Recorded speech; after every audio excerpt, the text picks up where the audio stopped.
So here recently, the Bitcoin network has really exploded with mining power, and really it's completely in part with ASIC boards.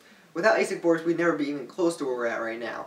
But as it is, ASIC boards are coming out like crazy. We have, ASIC miner. They're shipping their USB small form factor. They're shipping their big form factor boards.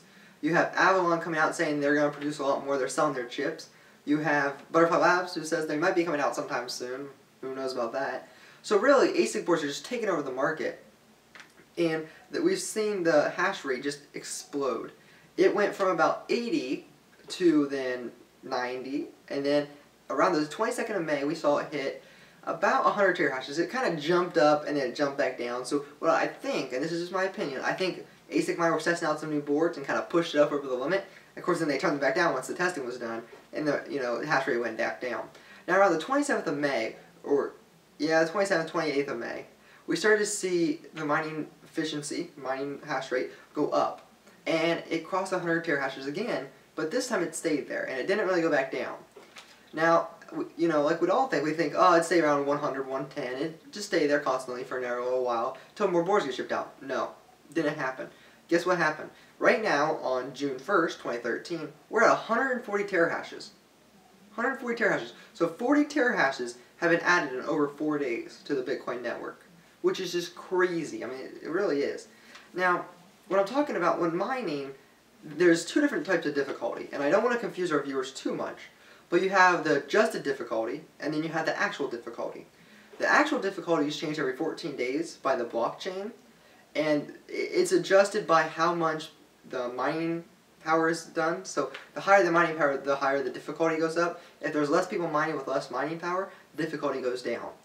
Now this is only changed every 2 weeks, like I said, so it's kind of not really easy to follow. So what a lot of people do, they call it adjusted mining difficulty. And what this is people are constantly turning on and off machines. Power goes out, you turn them on, they're using their GPU for gaming and they turn it on for mining.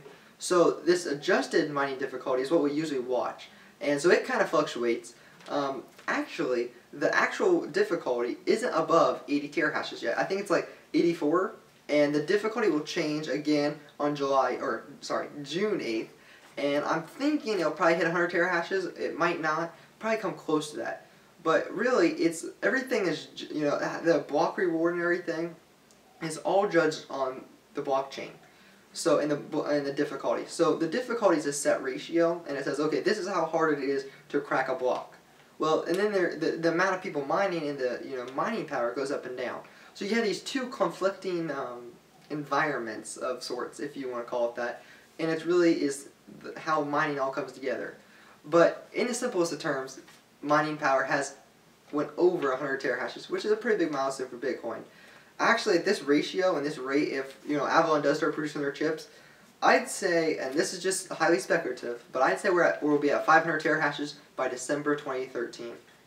I think that's kind of high to judge, but I think so. And if Butterfly Labs comes online soon and they start shipping, you better step back and wait. We'll cross 1,000 terahashes like that. So maybe if Butterfly Labs comes out soon, we could see by December 2013 over 1,000 terahashes, which would actually be a petahash, I think is how you call it. So crazy amount of mining power and a lot of energy being put into mining. But hey, thanks for watching. I enjoyed getting to talk to you guys and explain the mining difficulty and give you guys kind of an overview of we passed 100 terahashes, which is a pretty big achievement. So have a great day.